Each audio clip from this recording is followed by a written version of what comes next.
أعوذ بالله من الشيطان الرجيم بسم الله الرحمن الرحيم அஸ்ஸலாமு அலைக்கும் வரஹ்மத்துல்லாஹி வபரகாத்துஹு. அன்பார்ந்த சகோதர சகோதரிகளே, தமிழ்நாடு தௌஹீத் ஜமாத்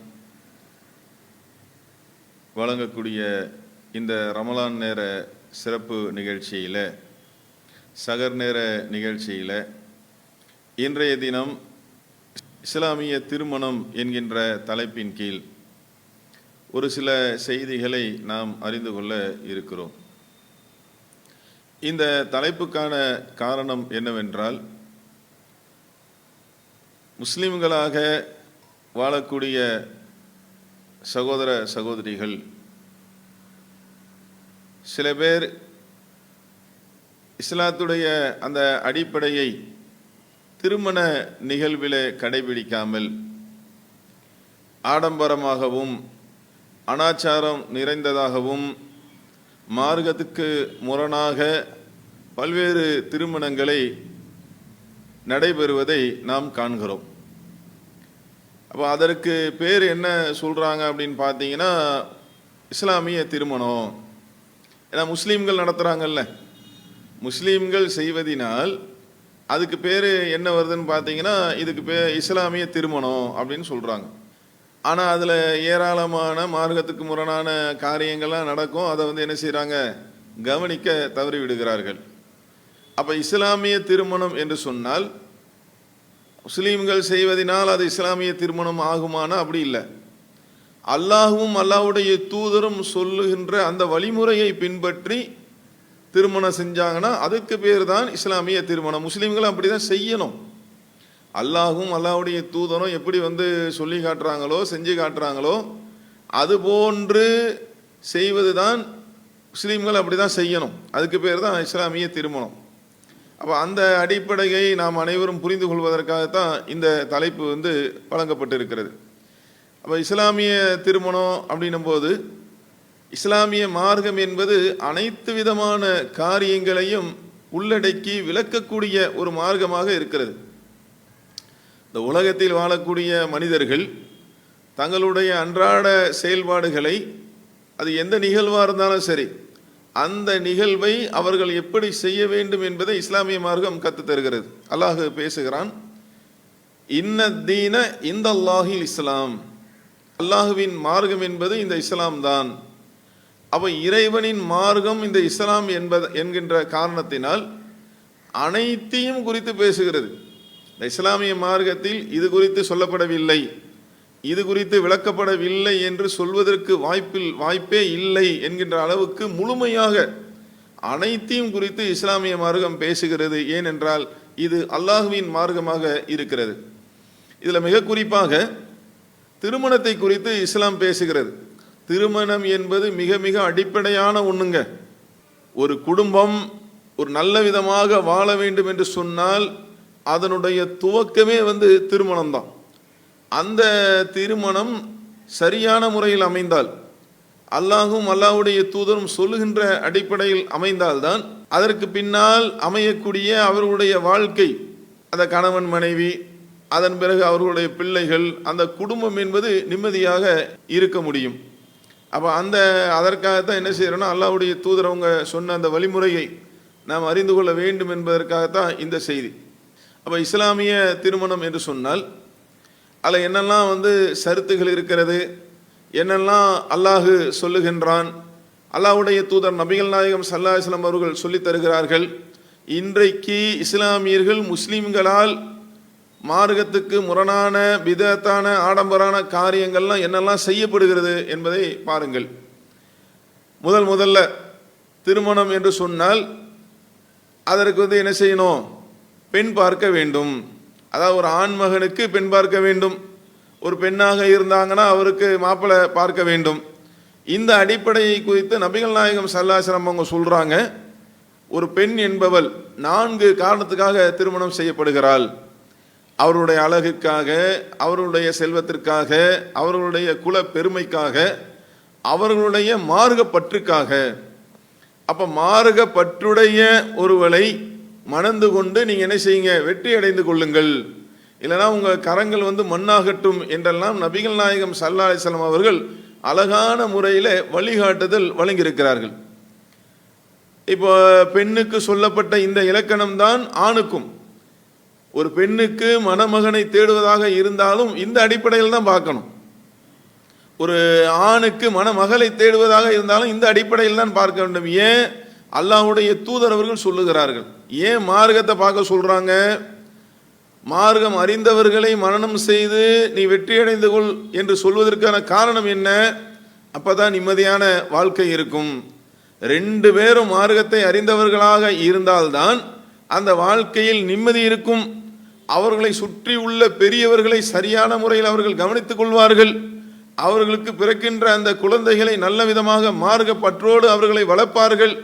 இதையெல்லாம் உள்ளடக்கி தான் அல்லாஹ்வுடைய தூதர் அவர்கள் ரத்தின சுருக்கமாக நீங்க இந்த அடிப்படையில் பெண்ணை பாருங்கள், அதே போல மணமகனை தேடுங்கள் என்றெல்லாம் நபிகள் நாயகம் ஸல்லல்லாஹு அலைஹி வஸல்லம் அவங்க வழிகாட்டி இருக்கிறார்கள்.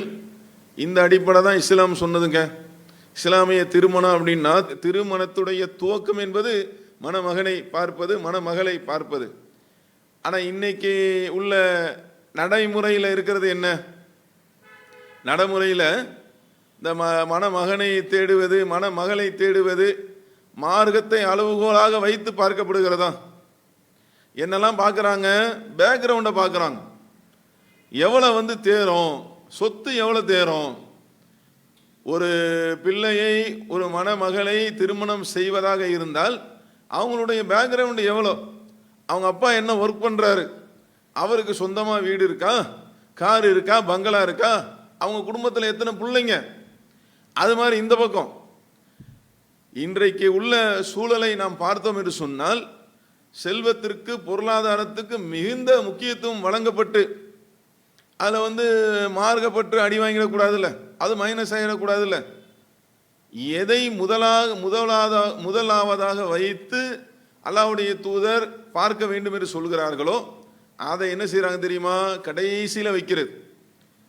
ஒரு பொண்ணை பார்க்கறது இருந்தால், ஒரு பையனை பார்க்கறதா இருந்தால் அவங்க வந்து இரையச்சம் உடையவர்களாக வந்து இருப்பாங்களா, சரியான முறையில் மார்க்க தொடர்புடைய அந்த பள்ளிவாசலுக்கு வருவாங்களா, 5 நேரம் தொழுவாங்களா, அதே போல் நோன்பு வைப்பார்களா, மற்ற அனைத்து விஷயங்களிலும் மார்க்க அடிப்படையை பின்பற்றுவார்களா, அதெல்லாம் பார்க்கணும். ஆனால் இங்கே என்ன பார்க்கப்படுகிறது? உலக ரீதியாக நாம் பார்க்கும் பொழுது இன்றைய நடைமுறையில் மற்ற மார்க்கத்தை விட்டு மற்ற அம்சங்களை எல்லாம் பார்க்கக்கூடிய ஒரு நிகழ்வு இருக்கிறது. ஆனால் இந்த நேரத்தில் நமக்கு ஒரு கேள்வி வரும். அதாவது மார்க்கம் இருக்கிறது, அதனுடைய தொடர்ச்சியாக அழகு இருக்கிறது, செல்வம் இருக்கிறது, குடும்ப பாரம்பரியம் இருக்கிறது, அது தப்பான? அது தப்பு இல்லை. நாம முதல்ல பார்க்க வேண்டியது மார்க்கத்தை தான் பார்க்க வேண்டும் என்று அல்லாஹ்வுடைய தூதர் அவங்க சொல்லியிருக்கிறாங்க. இதை ஏன் நம்ம இவ்வளோ அழுத்தம் திருத்தமாக நம்ம சொல்கிறோம் அப்படின்னாங்க, இந்த அடிப்படையை கடைபிடிக்காத காரணத்தினால், செல்வத்திற்கு முக்கியத்துவம் கொடுப்பதின் காரணத்தினால், அழகுக்கு முக்கியத்துவம் கொடுப்பதின் காரணத்தினால் இன்றைக்கு பல்வேறு குடும்பங்களில் மார்க்கத்தை பார்க்காத காரணத்தினால் பல்வேறு பிரச்சனைகள் ஏற்பட்டு கொண்டிருக்கிறது. ரசூலுல்லாஹ் சொல்றாங்கன்னா சும்மாவாங்க? அல்லாஹ்வுடைய தூதர் அவங்க சொல்றாங்கன்னா சும்மாவா? அப்ப நபிகள் நாயகம் ஸல்லல்லாஹு அலைஹி வஸல்லம் அவர்கள் சொல்லக்கூடிய இந்த அடிப்படையை கவனித்தால் அந்த வாழ்க்கை என்பது நிம்மதியாக இருக்கும் என்பதற்காக இதை சொல்றாங்க. இது முதல் விஷயம்.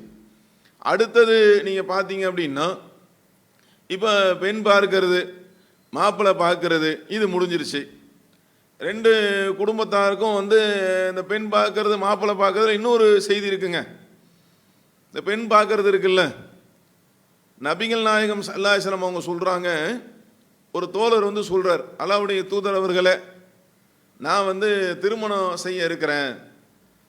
அப்போ நபிகள் நாயகம் சொல்றாங்க, நீங்க அந்த அவங்கள பார்த்துருங்க, யாரை நீங்க வந்து பெண் பார்க்க இருக்கிறீர்களோ, யாரை பெண் பார்த்துருக்கீங்களோ அவங்கள வந்து நீங்க வந்து நேரடியாக திருமணம் செய்வதற்காக முடிவு எடுத்திருக்கிறீர்களோ அந்த பெண்ணை நீங்கள் நேரடியாக பார்த்து விடுங்கள். என்ன காரணம்?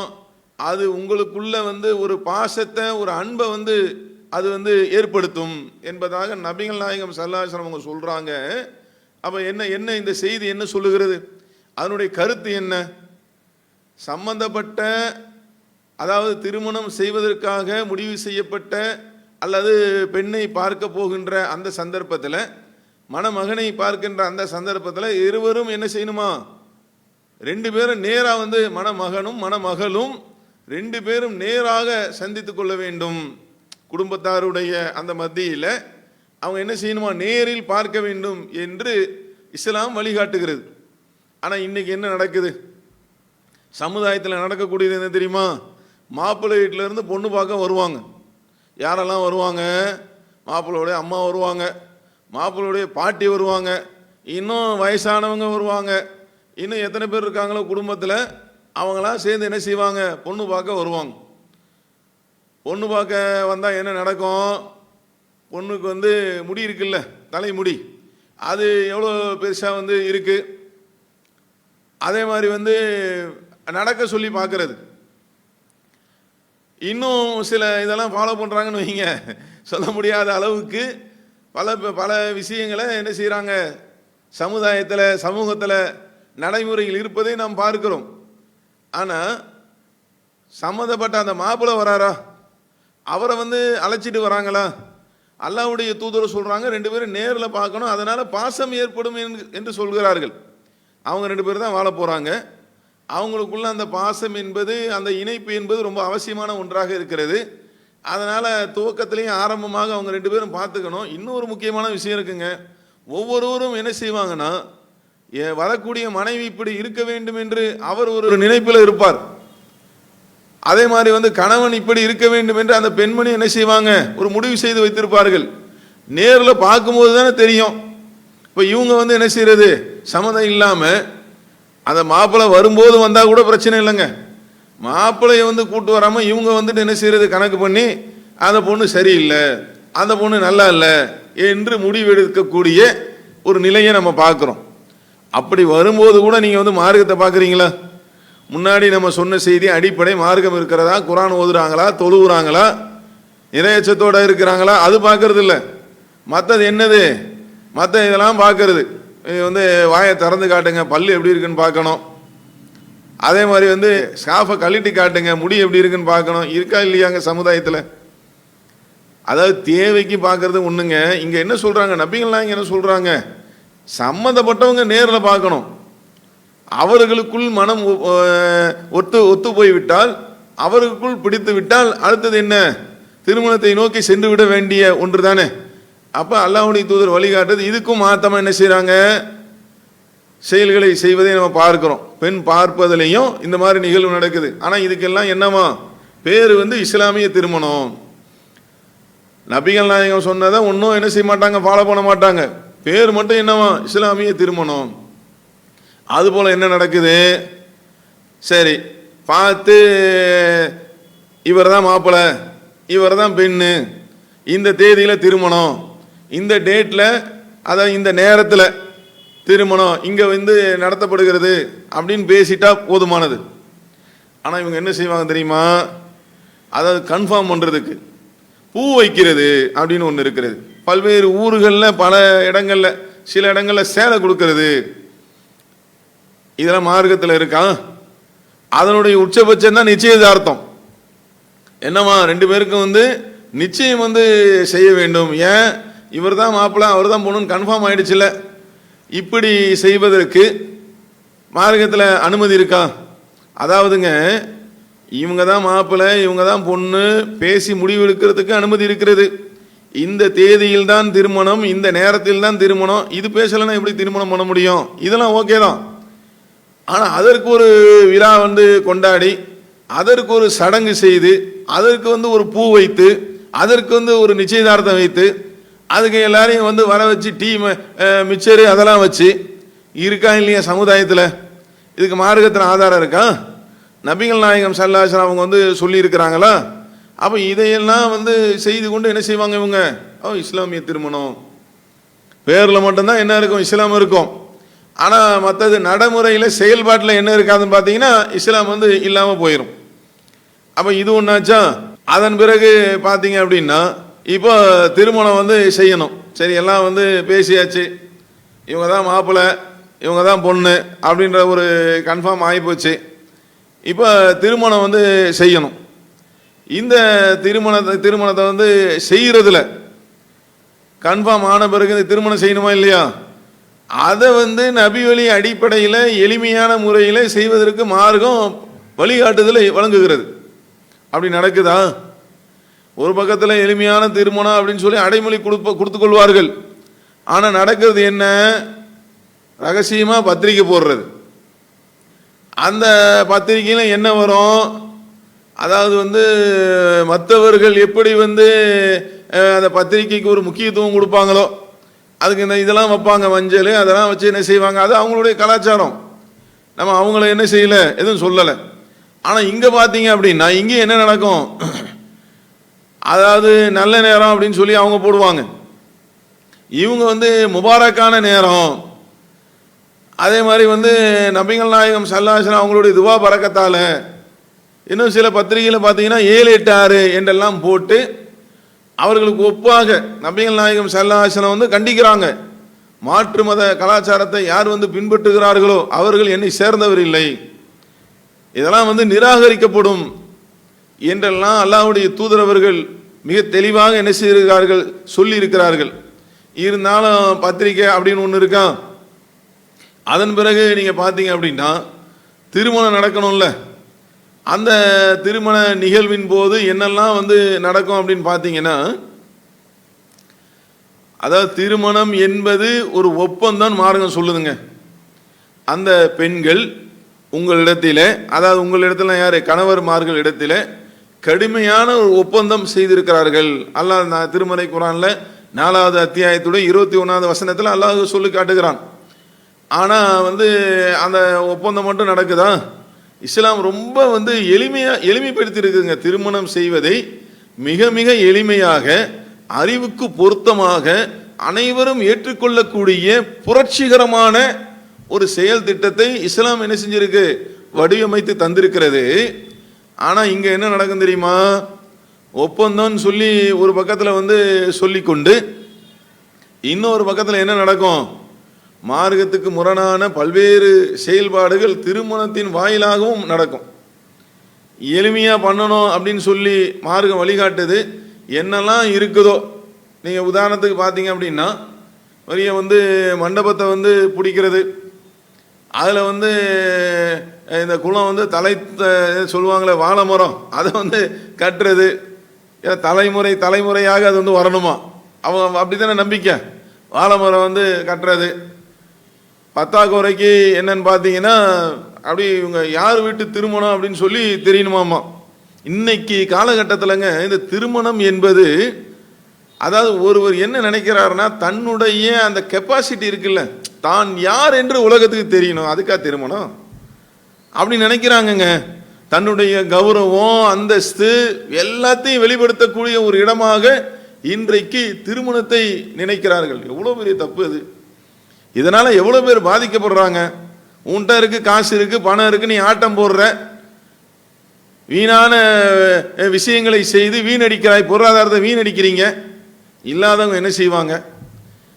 அதனால தானங்க நான் 2 பொண்ணு வச்சிருக்கிறேன், 3 பொண்ணு வச்சிருக்கிறேன்னு சொல்லி பெண்களை பெற்றவர்கள், பெண் குழந்தை பெற்றவர்கள் ஆங்காங்கே போய் வந்து பிச்சை எடுக்கக்கூடிய நிலைமையெல்லாம் ஏன் வருது? நாகரோனிப்பா பாட்டு, குதிரை ஊர்வலம், காரில் ஊர்வலம், மார்க்கத்தில் இருக்கா இதெல்லாம்? நபிகள் நாயகம் ஸல்லல்லாஹு அலைஹி வஸல்லம் வந்து முழுமையாக எளிமையாக பண்ணுங்க அப்படின்னாங்க. திருமணம் என்பது ஒரு ஒப்பந்தம். எந்த அளவுக்கு நாங்கள் அல்லாஹ்வுடைய தூதர் காலத்தில் நபிகள் நாயகம் ஸல்லல்லாஹு அலைஹி வஸல்லம் அவங்க அந்த சபையில் ஒரு பெண்மணி வராங்க. அல்லாஹ்வுடைய தூதர் அவர்களை நான் வந்து திருமணம் பண்ணிக்க இருக்கிறேன், அல்லாஹ்வுடைய தூதரை நோக்கி சொல்கிறாங்க. இல்லை எனக்கு வேண்டாம் அப்படின்னு நபிகள் நாயகம் சொல்கிறாங்க. அப்போ அந்த சபையில் இருக்கக்கூடிய இன்னொரு நபி தோழர் சொல்கிறார், நான் வந்து எனக்கு திருமணம் பண்ணி வைங்க. நபிகள் நாயகம் கேட்டது என்ன தெரியுமா? நீங்கள் மகராக என்ன கொடுப்பீங்க? மகர் என்ன வச்சுருக்கீங்க? திருமணம் முடிப்பதாக இருந்தால் மகர் என்பது மிக முக்கியமான ஒன்று. இந்த ஹதீஸின் மூலமாக நாம் அதையும் தெரிந்து கொள்ளலாம். அல்லாஹ்வுடைய தூதர் அவர்கள் வலியுறுத்தி சொல்லுகிறார்கள், மகராக என்ன வச்சிருக்கீங்க? மகர் கொடுத்து தான் திருமணம் பண்ணணும். அல்லாஹ் திருமறை குர்ஆன்ல சொல்லும் பொழுது ஆத்து நிசா சதுக்காத்தை, பெண்களுக்கு அவருடைய மனக்குடையை நீங்க மனமுவந்து கொடுத்து விடுங்கள், கட்டாயமாக கொடுத்து விடுங்கள் என்றெல்லாம் அல்லாஹு ரப்புல் ஆலமீன் தன்னுடைய திருமறை குர்ஆன்ல சொல்லி தருகிறான். மகர் என்பது எந்த அளவுக்கு மிக முக்கியமானது. ஆனால் என்ன நடக்கும்னு பார்த்தீங்கன்னா, இப்படி மகர் கொடுக்கறதெல்லாம் என்ன செய்வாங்க, கஞ்சத்தனம் பண்ணுவாங்க. நீங்கள் அந்த காலத்திலலாம் கேள்விப்பட்டிருப்பீங்க, 101 ரூபா, 501 ரூபா, 1001 ரூபா, அதையும் ஏற்றுக்கொண்டு அந்த ஜமாத் என்ன செய்து திருமணம் பண்ணி வைத்திருக்கிறது. இது அந்த காலத்தில். இப்போ என்ன நடக்குது, மகர் கொடுக்கறதுக்கு என்ன செய்ய மாட்டார், ஆர்வம் காட்ட மாட்டார். ஆனால் திருமணத்தில் நடக்கிற அந்த ஆடம்பரங்கள்லாம் பார்த்தீங்கன்னு வைங்க, நான் யாருன்னு தெரியணும், யார் வீட்டு கல்யாணம் தெரியணும். என்னவா, திருமணம் நடக்கும்போது ஓ அவர் வீட்டு கல்யாணமா இது அப்படின்னு தெரியணுமாமா. அடுத்தவங்களுக்காகவா, முகஸ்துதிக்காகவா, அடுத்தவங்க புகழ்றதுக்காகவா? அல்லாஹ்வுடைய தூதர் சொன்ன மாதிரி நடந்தாதானங்க அல்லாஹ்வுடைய அந்த இறை பொருத்தம் அது நமக்கு கிடைக்கும். இறைவனுடைய திருப்பொருத்தம் தானே வேணும் முஸ்லீம்களுக்கு. ஆனால் அதையெல்லாம் தாண்டி என்ன செய்யறது, பந்தாவுக்காக, பகட்டுக்காக, தன்னுடைய அந்த கௌரவத்தை வெளிப்படுத்தும் விதமாக, தன்னுடைய கெப்பாசிட்டியை வெளிப்படுத்தும் விதமாக இன்றைக்கு திருமணங்கள் அமைந்திருக்கிறது. அவன் நபிகள் நாயகம் ஸல்லல்லாஹு அலைஹி வஸல்லம் காலத்தில் மகர் சம்மந்தமாக கேட்குறாங்களா, அவர் என்கிட்ட ஒன்றும் இல்லை அப்படின்னுவார். அதுக்கப்புறம் அல்லாஹ்வுடைய தூதர் சொல்லுவாங்க, வீட்டில் போய் பாருங்கள், இரும்பு மோதிரமாவது இருக்கான்னு பாருங்கள், அதையும் போய் பார்த்துட்டு வருவாங்க. அதுக்கப்புறம் என்னுடைய ஆடை இருக்கிறது, அதை 2ஆக்கி தரட்டுமான்னு கேட்பாங்க. அதை நபிகள் நாயகம் சொல்லுவாங்க, அது ஒருத்தர் கூட பத்தாமல் போயிடும், இருக்கிற துணியை 2ஆக கிழிச்சிட்டா யூஸ் பண்ண முடியாமல் போயிடும். அதன் பிறகு அல்லாஹ்வுடைய தூதர் அந்த 2 பேருமே என்ன செய்கிறாங்க, அந்த சபையில் தான் இருக்கிறாங்க. அவர் 2 பேருடைய அந்த ஒப்புதலோடு என்ன செய்கிறாங்க, நபிகள் நாயகம் ஸல்லல்லாஹு அலைஹி வஸல்லம் அவங்க கடைசியாக, நீங்கள் செஞ்சு வச்சுருக்கிற அந்த குர்ஆன் மனனம் இருக்கிறதே, அதற்காக இவங்களை என்ன செய்கிற திருமணம் செய்து வைக்கிறேன் என்று நீ இதில் நம்ம கவனிக்க வேண்டியது என்னன்னாங்க, எவ்வளோ எளிமையாக திருமணம் நடக்குது. பத்திரிக்கை இருந்துச்சாங்க, இல்லை மண்டபம் இருந்துச்சா, ஆடம்பரம் இருந்துச்சா, எவ்வளோ எளிமையான முறையில் அல்லாஹ்வுடைய தூதர் அவர்கள் மிக இலகுவாக, ரொம்ப திருமணம் என்பது சிரமமாக்கப்படக்கூடாதுங்க. ஏன்னா ஒவ்வொரு ஆணுக்கும் ஒவ்வொரு பெண்ணுக்கும் அந்த இயற்கை தேவையான ஒன்று. அது ஒரு குறிப்பிட்ட பருவம் வந்த பிறகு என்ன செய்யணும், அவர்களுக்கு திருமணம் முடித்து வைக்க வேண்டும் என்பது இஸ்லாம் வழிகாட்டுகிறது. அதை போய் சிரமமாக்கலாமா? என்னுடைய இதை காட்டுறதுக்கு அனைவரும் செய்ய வேண்டிய நபிகள் நாயகம் ஸல்லல்லாஹு அலைஹி வஸல்லம் அவங்களுடைய வழிமுறையாக இருக்கக்கூடிய இந்த திருமணத்தை போய் சிரமப்படுத்தலாமா? இஸ்லாம் ரொம்ப எளிமையாக செய்ய சொல்லுதுங்க. அப்போ இதில் இன்னொன்று பார்த்தீங்கன்னா, வரதட்சணை. ஒரு பக்கம் ஆடம்பரம் அப்படின்னா, இன்னொரு பக்கம் என்னது, வரதட்சணை. மகர் கொடுத்து திருமணம் பண்ணணும்னு மார்க்கம் சொல்லுது. ஆனால் நிறைய பேர் என்ன செய்கிறாங்கன்னு பார்த்தா, ஆண்கள், அல்லாஹ் திருமறை குர்ஆன்ல சொல்கிறாங்க, அவர்களை சிறப்பித்து சொல்லுகிறான். சிலரை விட சிலருக்கு சிறப்பு இருக்கிறது. கவ்வாமூன ரிஜாலன் அல்லாஹ் சொல்லுகிறான். அதாவது அலநிசா, அந்த பெண்களை விட ஆண்களுக்கு சிறப்பு இருக்கிறது, ஒருபடி சிறப்பு இருக்கிறது. என்ன காரணம் அப்படின்னா, அவங்க தான் அந்த குடும்பத்தை ரன் பண்ணுறாங்க. அவர்கள் அவர்களுக்காக, அந்த குடும்பத்தில் உள்ளவங்களுக்காக, மனைவிக்காக, பிள்ளைக்காக பொருளாதாரத்தை திரட்டி தருகிறார்கள். அதனால் ஆண்களுக்கு ஒரு சிறப்பு இருக்கிறது என்று அல்லாஹ் சொல்லுகிறான். அந்த சிறப்பை எல்லாம் போட்டு புதைத்து விட்டு பெண்ணிட்ட போய் ஒரு கையேந்திரர், அம்மா தாயே வரதட்சணை கொடுமா, மற்றவங்க பிச்சை கேட்பாங்கல்ல, அது மாதிரி என்ன செய்யறது, சூடு சொரண மான வெக்கம் இதெல்லாம் சொல்லுவாங்கல்ல, அதெல்லாம் நல்லா ரப்பர் வச்சு அழைச்சிட்டு அம்மா தாயே போடுங்க அப்படின்ற மாதிரி, அதாவது வரதட்சணை கேட்கறது, தர்மம் கேட்கறது அது வேற. அவங்கள்ட்ட இல்லை, அவங்க கேட்குறாங்க. இவங்க என்ன செய்யறது, பெண் வீட்டில் என்ன செய்யறது, வரதட்சணை கேட்கறது. இந்த கொடுமைகளும் இருக்கா இல்லையா? பேர் என்னவா, இஸ்லாமிய திருமணம். அவர் மணமகன் ஒரு முஸ்லீம், மணமகள் ஒரு முஸ்லீம், அவங்களுடைய குடும்பத்தாரெல்லாம் முஸ்லீம்கள். ஆனால் மார்க்கத்தில் மகர் கொடுத்து பண்ணுங்கன்னு அல்லாஹ் குர்ஆன்ல சொல்கிறான். நபிகள் நாயகம் ஸல்லல்லாஹு அலைஹி வஸல்லம் திருமணம் பண்ணி வைங்கன்னு சொல்லும்போது, ஒரு தோழர் சொல்லும்போது மகராக கொடுக்க என்ன இருக்குன்னு கேட்குறாங்க. அதை இவங்க ஃபாலோ பண்ணாமல் என்ன செய்வாங்களாம், பெண் வீட்டில் போய் வரதட்சணை வாங்குவாங்களாம். அது மட்டுமா, வெறும் பணமாக மட்டும் இல்லை, காராக, பைக்காக, அதன் பிறகு தலைப்பிரசவமா அனுப்பு அம்மா வீட்டுக்கு, அப்புறம் அந்த நிகழ்வா, அதுக்கப்புறம் மறு வீட்டுக்கு போகிறதா என்று ஏராளமான விஷயங்களை ஏற்படுத்தி பெண் வீட்டுக்காரர்களை பிழிந்தெடுக்கக்கூடிய ஒரு நிலை இருக்கா இல்லையா? இன்னைக்கு அதனால தான் என்ன அங்கங்கே பார்க்குறோம் நம்ம. இன்னைக்கு ஓரளவு விழிப்புணர்வு வந்து கொண்டு இருந்தாலும் இன்னும் சில இடங்களில் பெண் குழந்தை விற்பதற்கான காரணம் என்ன? அல்லாஹ் நற்செய்தி என்று குர்ஆனில் கூறுகிறான். பெண் குழந்தைகள் நற்செய்தி அல்லாஹ் சொல்றான். ஆனால் இன்றைக்கு வாழக்கூடிய அந்த சமுதாயத்தில் இன்னும் ஒரு சில இடங்களில் ஏன் வெறுக்குவதற்கு காரணம் என்ன? பெண் குழந்தை பிறந்துருச்சு அப்படின்னா அதை வளர்த்து ஆளாக்கணும், திருமணம் பண்ணி வைக்கணும், மாப்பிள்ளை லட்சக்கணக்கில் கேட்பான் வரதட்சணை, கொஞ்சம் கூட மானம் இல்லாமல் என்ன செய்வான், சூடு சொரணம் இல்லாமல் வந்து கேட்பான், வரதட்சணை கேட்பான், அவனுக்கு கொடுக்கணுமே, அதோட முடியுமா? திருமணம் பண்ணி வச்சுட்டாங்கன்னா அவ்வளோதான். அதன் பிறகு எல்லாத்தையும் என்ன செய்யணும், அவங்க தலையில் கட்டுறதை பார்க்குறோமா இல்லையா? பெண் வீட்டு தலையில் இஸ்லாம் சொல்லுது, நீ கொடுப்பா, அந்த பெண் தான் எல்லாத்தையும் விட்டுட்டு உங்கள் வீட்டுக்கு வராங்க, உங்களோட வாழ்க்கை நடத்துகிறாங்க, உன் குடும்பத்துக்கு உழைக்கிறாங்க, உன்னுடைய பிள்ளைய சுமக்கிறாங்க, உங்கள் வீட்டில் இருக்கிற வேலைகள்லாம் அவங்க தான் பார்க்குறாங்க, நீ கொடு. இதெல்லாம் கணக்கு பண்ணி தான் இஸ்லாம் சொல்லுதுங்க. ஆணுக்கு ஒரு சிறப்பு இருக்கிறது, அதையும் வைத்து சொல்லுகிறது. நீங்கள் மகர் கொடுங்கள், எவ்வளோ கேட்டாலும் ஒரு பொற்குவிலேயே நீங்கள் கொடுங்கள் என்று மார்க்கம் சொல்லுகிறது. அப்போ இதையெல்லாம் உள்ளடக்கியது தான் என்னது இஸ்லாமிய திருமணம் என்று சொன்னால், அல்லாஹ் என்ன சொல்லுகிறான் குர்ஆனில்? ஒரு முஸ்லீமாக இருந்தால் அதெல்லாம் பார்க்கணுங்க. ஒரு முஸ்லீமாக இருக்கக்கூடியவர்கள் அல்லாஹ் என்ன சொல்கிறான், அது மாதிரி நான் திருமணம் நடத்த வேண்டும். நபிகள் நாயகம் ஸல்லல்லாஹு அலைஹி வஸல்லம் எப்படி சொல்கிறாங்க, அதுபோன்று நான் திருமணம் நடத்த வேண்டும். நான் அல்லாவும் அல்லாஹ்வுடைய தூதரும் சொன்ன அடிப்படையில் திருமணம் நடத்தி இதன் மூலமாக, ஏன்னா அது ஒரு அமல் தானே, அல்லாவும் அல்லாஹ்வுடைய தூதரும் வழிகாட்டுறாங்கன்னா அப்படி செஞ்சால் அது ஒரு அமல். இதற்கான கூலியை நான் மறுமையில் பெற வேண்டும், நான் மறுமையில் வெற்றியடைய வேண்டும், அந்த எண்ணம் வரணும். நான் யாருன்னு காட்டுறதுக்கு என் மகள் திருமணத்தை நான் பயன்படுத்தினா, நான் யாருன்னு காட்டுறதுக்கு என்னுடைய மகனுடைய திருமணத்தை நான் பயன்படுத்தினா அது சரி வருமா? இந்த திருமணத்தில் கூடங்க இப்படி வரதட்சணை ஒரு பக்கம், அதனால் அதனுடைய இழப்புகள் நம்ம பேசினா நமக்கு நேரம் பத்தாது. பல பெண்கள் உயிரிழப்பதற்கு இன்னும் வேறு விதமான இழப்புகள்லாம் வருவதற்கு எல்லாம் காரணம் இந்த வரதட்சணையாக இருக்கிறதே. அதை சமுதாயம் புரியணும். அதே போல் அதில் என்ன செய்வாங்க, இன்னும் திருமணத்தில், திருமணம் என்பது ஒப்பந்தம் என்று திருமறை குர்ஆன் வசனம் சொல்லுது. கருகமணி கட்டு, ஏன்? அப்போ தான் கணவன் மனைவி தாலி கட்டுறாங்கல்ல, அதை பார்த்து இவங்க காப்பி அடிச்சிருக்கிறாங்கல்ல, அப்பப்போ அதை நிரூபிப்பாங்க. நாங்கள் அங்கே பார்த்து காப்பி அடித்தோம் அப்படின்றத என்ன செய்வாங்க, அப்பப்போ என்ன செய்வாங்க, நிரூபிப்பாங்க. கருசமணி கட்டு, அப்போ தான் நீங்கள் கணவன் மனைவி.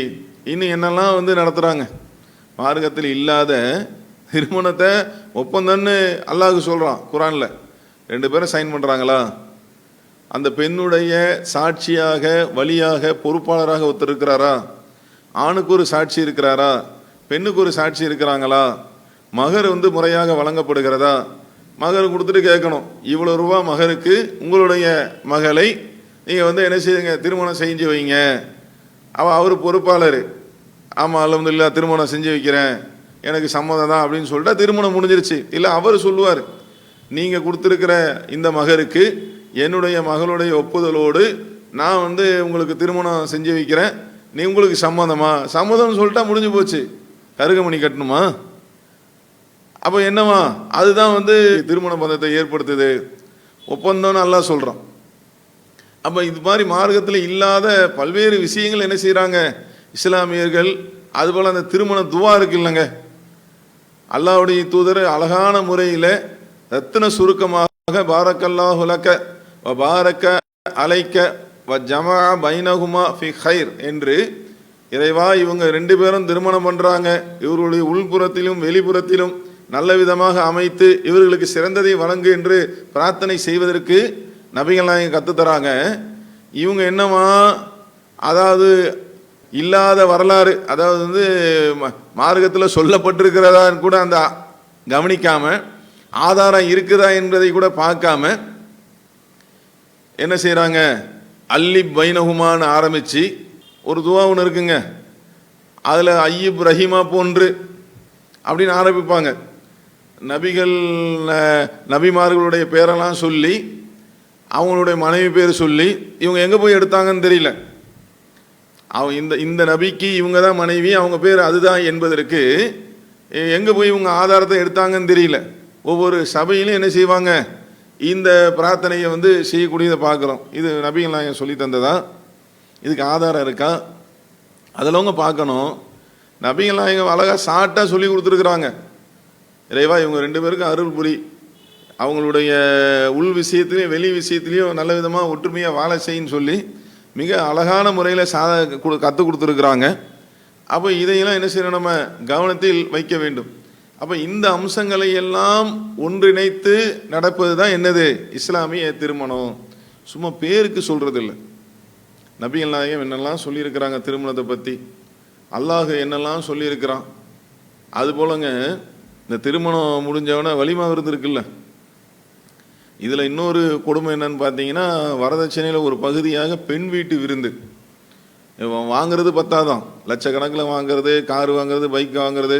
நாங்கள் 1000 பேர் வருவோம், நாங்கள் 2000 பேர் வருவோம், என்னது நாக்க தொங்கு போட்டுட்டு சோறு திங்க வருவாங்கன்னு சொல்லுவாங்கல்ல, அந்த மாதிரி அவன் பெண்ணுடைய தந்தை அங்கங்கே போய் என்ன செய்வார்ல, அங்கங்கே போய் வந்து காசை பணத்தை வந்து திரட்டி பொருளாதாரத்தை திரட்டி வந்தால் இங்கே வந்து என்னவா, நாங்கள் 1000 பேர் வருவோம், நாங்கள் 2000 பேர் வருவோம், எங்களுக்கு வந்து இப்படி இருக்கணும், பிரியாணி வந்து இப்படி இருக்கணும், எங்களுக்கு வந்து ஸ்வீட்டு வந்து இப்படி இருக்கணும். எப்படி எப்படி இருக்கு பாருங்க நிலைமை. அப்போ இஸ்லாம் என்ன சொல்லுது, பெண் வீட்டு விருந்து என்பதும் வரதட்சணையின் ஒரு பகுதி தான், அது கூடாது. அப்போ ஆணு தான் என்ன செய்யணும், வலிமா விருந்து தர வேண்டும் என்று நமக்கு மார்க்கம் வழிகாட்டுது. நபிகள் நாயகம் ஸல்லல்லாஹு அலைஹி வஸல்லம் அவர்கள் திருமணம் செய்தார்கள், அவங்க தான் என்ன செஞ்சாங்க, வலிமா விருந்து தந்தார்கள் என்றெல்லாம் நம்ம ஹதீஸ்களில் வந்து பார்க்கிறோம். அப்போ ஆண் தான் வந்து தரணும். அதிலும் மிக குறிப்பாக அதுலேயும் என்ன செய்கிறாங்க தெரியுமா, இன்றைக்கி வலிமா விருந்து என்று சொல்லி அதுலேயும் வந்து ஆடம்பரம் கொடுக்கறது வலிமா விருந்து. அதில் ஒரு எளிமையை கடைபிடிக்க வேண்டும் என்று நம்ம வலியுறுத்தி சொல்லுகிறோம். என்ன காரணம், நபிகள் நாயகம் ஸல்லல்லாஹு அலைஹி வஸல்லம் சொல்கிறாங்க, யாருடைய திருமணம் குறைந்த செலவில் எந்த திருமணம் நடக்கிறதோ அதில் அல்லாஹுடைய பரக்கத்து இருக்கிறது. இதுதாங்க கான்செப்ட். முஸ்லீம்களாக இருக்கிறவங்க மறுமையில் வெற்றி பெறணும், அதுக்கு தான் நம்ம இந்த உலகத்தில் வாழ்ந்துட்டு இருக்கிறோம். இதுதான் அடிப்படை. அப்போ எந்த செயல்பாடாக இருந்தாலும் அதன் மூலமாக எனக்கு இறை திருப்தி கிடைக்க வேண்டும், அல்லாஹுடைய அருள் எனக்கு கிடைக்க வேண்டும், அதுதானே ஒரு முஸ்லீம் விரும்பணும்.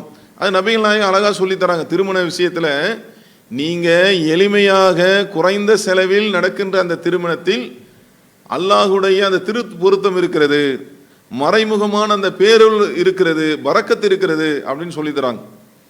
இதை இன்னைக்கு சமுதாயத்தில் எவ்வளோ பேர் இழந்து கொண்டு இருக்கிறார்கள்.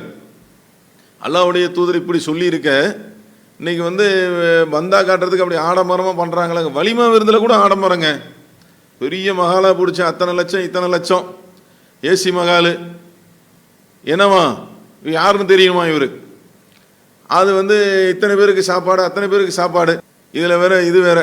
ஏன் வந்து வலிமா விருந்து தானே வந்து கொடுக்கக்கூடாதா? சரி, இந்த ஹதீஸை என்ன பண்ணுறது, வலிமா விருந்து கொடுங்கள் என்று வழிகாட்டிய அதே நபிகள் நாயகம் ஸல்லல்லாஹு அலைஹி வஸல்லம் அவங்க தான் எளிமையான முறையில் திருமணம் செய்யுங்கள் அப்படின்னு சொல்கிறாங்க. எளிமைனா எதை குறிக்குது, மகரை வந்து கொடுக்கறதுக்கு அவங்க ஒரு பொற்குவிலே கேட்டாலும் கொடுங்கன்னு திருமலை குர்ஆனில் வசனம் இருக்கிறது. கட்டாயமாக கொடுங்கள் என்று மார்க்கம் சொல்லுகிறது. மகரில் வந்து என்ன செய்ய முடியாது, கஞ்சத்தனம் பண்ண முடியாது, செலவை அதில் குறைக்க முடியாது. அப்போ இன்னொன்று என்ன அப்படின்னா, மார்க்கத்தில் அனுமதிக்கப்பட்டது ஒன்று மகரு, இன்னொன்று வலிமா விருந்து. இன்னைக்கு இல்லாததெல்லாம் நிறைய செஞ்சுட்டு இருக்காங்கன்னு வைங்க, இதெல்லாம் மார்க்கத்தில் இல்லை. ஆனால் அனுமதிக்கப்பட்ட அந்த 2ல் மகரை நம்ம கழிச்சிட்டா வேற அடுத்து என்ன இருக்குது, விருந்து தானே இருக்குது. அதைத்தானே நபிகள் நாயகம் குறிப்பிட்டு சொல்கிறாங்க. யாருடைய அந்த திருமணம் குறைந்த செலவில் நடைபெறுகிறதோ அவங்களுக்கு அல்லாஹ்வுடைய அருள் இருக்குன்னா இதைத்தானே சுருக்கணும். அவள் அந்த விருந்தை என்ன செய்யுங்க, நீங்கள் வந்து முடிஞ்சதை கொடுங்க, அதையும் வந்து சிரமப்படுத்தாதீங்க. இருக்கிறவங்க நீங்கள் செஞ்சிருவீங்க, எங்களால் இவ்வளோ பேருக்கு முடியும் அவ்வளோ பேருக்கு முடியும். இல்லாதவங்க என்ன செய்வாங்க, எளிமையாக நடத்த சொல்கிறதுல இறைவனுடைய பரக்கத்து இருக்குங்க, அல்லாஹ்வுடைய தூதர் சொல்கிறாங்க. அது இல்லாமல் நபிகள் நாயகம் ஸல்லல்லாஹு அலைஹி வஸல்லம் அனைவரையும் பார்க்குறாங்க. ஏழையாக இருக்கிறவங்களும் திருமணம் செய்யணும், அவங்களும் வலிமா விருந்து கொடுக்கணும். கோடீஸ்வரனுக்கு மட்டும் சொன்ன சட்டமா, லட்சாதிபதிக்கு மட்டும் சொன்ன சட்டமா? அது இல்லை, ஒட்டுமொத்த இஸ்லாமியர்கள் முஸ்லீம்களுக்கும் சொல்லப்பட்ட ஒன்று தானே. ஏழையா இருக்கிறவங்க என்ன செய்வாங்க? நபிகள் நாயகம் ஸல்லல்லாஹு அலைஹி வஸல்லம் அவங்களுடைய திருமணத்தில் கோதுமை கொடுத்துருக்குறாங்க. திருமண விருந்தாக கோதுமை. இன்னொரு ஹதீஸ்ல நம்ம பார்க்குறோம், பேரிச்சம்பழம், நெய், இதையெல்லாம் கலந்த மாவு, இதையெல்லாம் கலந்த ஹைஸ் என்று சொல்லக்கூடிய ஒரு உணவை தயார் செய்து அதை கொடுத்துருக்குறாங்க. அப்போ அதெல்லாம் எளிமையான முறையில் தானே அல்லாஹ்வுடைய தூதரவர்கள் நடந்திருக்கிறார்கள். அப்படி நடக்க சொல்லி நமக்கு வழிகாட்டி இருக்கிறார்கள். அப்போ அனைவரும் கடைபிடிக்க ஏற்றது போன்றுதான் இஸ்லாமிய மார்க்கத்துடைய அந்த சட்டங்கள் இருக்கிறது. அப்போ இதையெல்லாம் கவனத்தில் கொண்டு நாம் அதை செயல்படுத்தினால்தான் அதற்கு பேர் தான் இஸ்லாமிய திருமணம். அப்போ அன்பார்ந்த சகோதர சகோதரிகளே, நாம் அல்லாஹ்வுடைய அருளை கொண்டு ஒரு முஸ்லீம்களாக வாழ்ந்து அதே நிலையில் மரணித்து நாளை மறுமையில் வெற்றியடைய வேண்டும் என்பது தான் நம்ம அனைவருடைய ஆசையாகவும் இருக்கிறது. திருமணம் என்பது ஒவ்வொரு மனித வாழ்க்கையிலும் மிக முக்கியமான ஒரு அடிப்படையாக இருக்கிறது. அதில் சிரமத்தை ஏற்படுத்திடக்கூடாது. அது கட்டாயமாக அனைவருக்கும் தேவை. ஏன்னா இஸ்லாமிய மார்க்கம் துறவரத்தை ஆதரிக்கவில்லை. வேற வேற இடங்கள்லாம் என்ன செய்வாங்க, அவர் எல்லாத்தையும் திறந்துட்டாருங்க, அவர் தாங்க சிறந்தவர்னு மார்க்கம் அவங்க சொல்லுவாங்க. ஆனால் இஸ்லாம் என்ன சொல்லுது தெரியுமா? அது இல்லை. நீங்கள் குடும்பத்தோடு வாழணும், மனைவியோடு என்ன செய்யணும், நீங்கள் வாழணும். நீங்கள் உங்கள் மனைவி வாயில் ஊட்டி விடக்கூடிய அந்த கவலை உணவிற்கும் நன்மை இருக்கிறது நபிகள் நாயகம் சொல்கிறாங்க. எப்படி பாருங்க, அல்லாஹ்வுடைய தூதர் சொல்கிறாங்க, மனைவிக்கு ஊட்டி விடுறீங்களா, அதுக்கு நன்மை இருக்குது. அப்போ மனிதர்களுக்கு துணை என்பது அவசியம், குடும்பம் என்பது அவசியம், இல்லறம் என்பது அவசியம். அதற்கு அடிப்படையாக இருக்கக்கூடிய இந்த திருமணம் என்பது அவசியத்திலும் அவசியம். நபிகள் நாயகம் சொல்கிறாங்க, திருமணம் என்பது என்னுடைய வழிமுறை, இதை யார் புறக்கணிக்கிறாரோ அவர் என்னை சார்ந்தவர் இல்லைன்ட்டாங்க.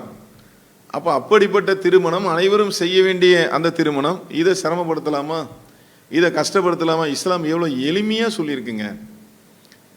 அழகான முறையில் மிக எளிமையாக மார்க்கம் வழிகாட்டுது. இதில் அனாச்சாரங்கள் இல்லை, ஆடம்பரங்கள் இல்லை, மார்க்கத்துக்கு முரணான அந்த காரியங்களை எல்லாத்தையும் நம்ம தவிர்த்து அல்லாஹும் அல்லாஹ்வுடைய தூதர் சொன்ன மாதிரி நீங்கள் திருமணத்தை பண்ணி பாருங்க. மிக குறிப்பாக குறைந்த செலவில் பண்ணும்போது, நபி வழியில் பண்ணும்போது அல்லாஹ்வுடைய அருள் கிடைக்கும், மறுமையில் வெற்றி கிடைக்கும். அது ஒன்று. இந்த உலகத்திலேயே ஒரு மிகப்பெரிய ஒரு புரட்சி ஏற்படுங்க.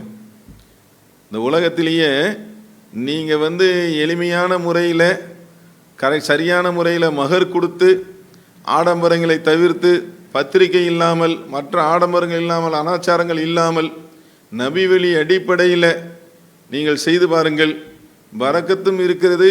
அது இல்லாமல் இந்த உலகத்தில் மிகப்பெரிய ஒரு புரட்சியை என்ன செய்யும், வரும். என்ன காரணம்?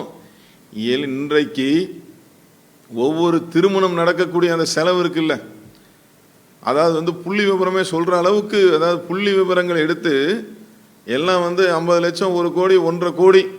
நம்ம நிறைய கேள்விப்பட்டிருப்போம். ஹெலிகாப்டரில் வந்தாங்க, ஹெலிபேடில் வந்தாங்க, மண்டபத்துக்குள்ளேயே பைக் விட்டாங்க, ஊரெல்லாம் வளைச்சி லைட்டு போட்டாங்க. நம்ம கேள்விப்படுறோமா? அவ்வளோ செலவு பண்ணுறாங்க, கோடி கோடியாக செலவு செய்யப்படுகிறார்கள். கேட்டால் என்ன சொல்கிறது? நாங்கள் எங்கள் உறவினர்களை அரவணைக்க வேண்டாமா? ஏப்பா, இந்த உறவினர் படிக்க முடியாமல், தான் பையனை காலேஜில் சேர்க்க முடியாமல், ஸ்கூலில் சேர்க்க முடியாமல் கஷ்டப்பட்டார, அன்னைக்கு எங்கே போனீங்க? இந்த உறவினர் அவங்க மனைவிக்கு உடம்பு சரியில்லாமல், பிள்ளைக்கு உடம்பு சரியில்லாமல் மருத்துவமனையில் நின்றார, அன்னைக்கு எங்கே போனீங்க? எத்தனையோ பயனுள்ள செலவுக்கு அவருக்கு ஒரு சூழ்நிலை, இக்கட்டான நிலை வரும்போதெல்லாம் எங்கே போனீங்க? இதெல்லாம் பயனுள்ளதுங்க. கல்விக்கு கொடுத்தால் தர்மம், மருத்துவத்திற்கு கொடுத்தால் அது தர்மம். அதெல்லாம் பயனுள்ளதெல்லாம் பண்ண மாட்டாங்களாம். இப்படி திருமணத்தில் தான் நாங்கள் அழிச்சாட்டம் பண்ணுவோம். எல்லாரையும் நாங்கள் கூப்பிட்டு வீண் விரயம்னா அப்படி வீண் விரயங்க. அல்லாஹ் சொல்கிறான், வீண் விரயம் செய்பவர்கள் சைத்தானின் தோழர்கள்ன்றான். முடிஞ்சு போச்சு. உண்ணுங்கள், பருகுங்கள், வீண் விரயம் செய்யாதீங்க. ஆடம்பரத்தை காட்டுறீங்களா, உங்கள் கௌரவத்தை காட்டுறீங்களா, உங்கள் தெனாவட்டை காட்டுறீங்களா? வீண் விரயம் செய்யாதீங்க, சைத்தானின் தோழர்கள்ன்றான் அல்லாஹ். அப்போ இஸ்லாமிய சொந்தங்கள், சகோதர சகோதரிகள் அனைவரும் இந்த இஸ்லாம் என்பது அல்லாஹ்வுடைய மிகப்பெரிய ஒரு அற்புதம், மிகப்பெரிய ஒரு பாக்கியம்.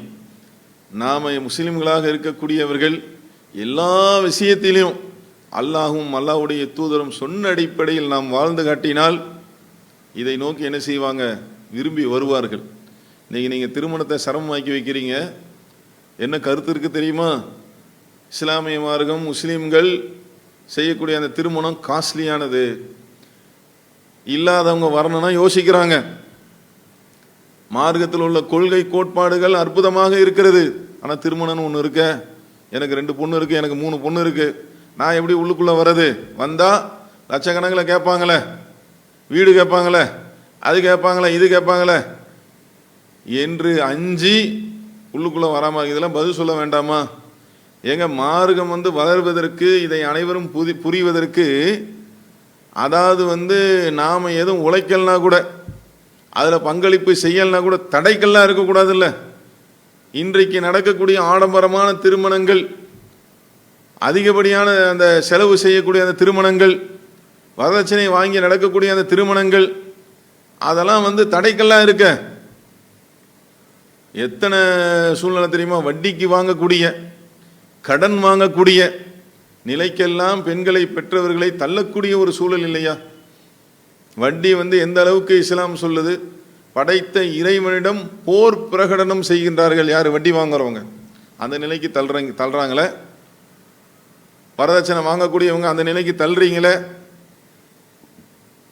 கடன் என்பது ஷஹீதாகி இருந்தால் கூட அந்த கடன் என்ன செய்ய அடைக்கலைன்னா அது நிலுவையில் நிற்கும்.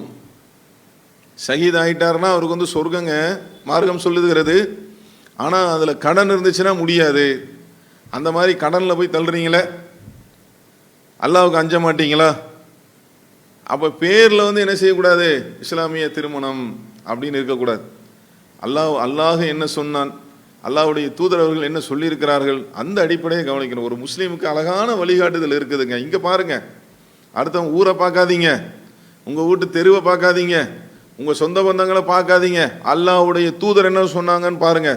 அல்லாஹ்வுடைய தூதர் சொல்றாங்க, லா யுக்மினு அஹதுக்கும் ஹத்தா அகூன அஹப்ப இலைஹி மின் வாலிதிஹி வ வலதிஹி வன்னாசி அஜ்மஈன். அல்லாஹ்வுடைய தூதர் என்ன சொல்றாங்கன்னா, உங்களுடைய பிள்ளையை விட, உங்களுடைய பெற்றோர்களை விட, உங்களுடைய உடன் பிறந்தவர்களை விட, குடும்பத்தாரை விட, இந்த உலகத்தில் உள்ள அனைவரையும் விட என்னை நீங்கள் நேசிக்காதவரை, அனைவரை விட மேலாக என்னை நீங்கள் நேசிக்காதவரை உண்மையான இறை நம்பிக்கையாளர் ஆக முடியாதுன்னு சொல்றாங்க. இதைத்தான் நம்ம கவனிக்கணும். ஊருக்காக வாழலை, உலகத்துக்காக வாழலை, நம்ம மறுமைக்காக வாழ்கிறோம், இறை பொருத்தத்தை பெறுவதற்காக வாழ்கிறோம். நபிகள் நாயகம் ஸல்லல்லாஹு அலைஹி வஸல்லம் அவர்களுடைய அந்த வழிமுறையை நம்ம பின்பற்றி வாழ்ந்தால் தான் இதெல்லாம் கிடைக்கும். அப்போ இதையெல்லாம் கவனத்தில் கொண்டு நம்மளுடைய இல்ல திருமணத்தை அல்லாஹும் அல்லாஹ்வுடைய தூதர் அவர்களும் சொன்ன அடிப்படையில் நாம் செய்தோம் என்று சொன்னால் நமக்கும் சிறந்த ஒன்றாக அது விளங்கும். இறைவனுடைய அன்பை பெற்றுத்தரும், அருளை பெற்றுத்தரும்.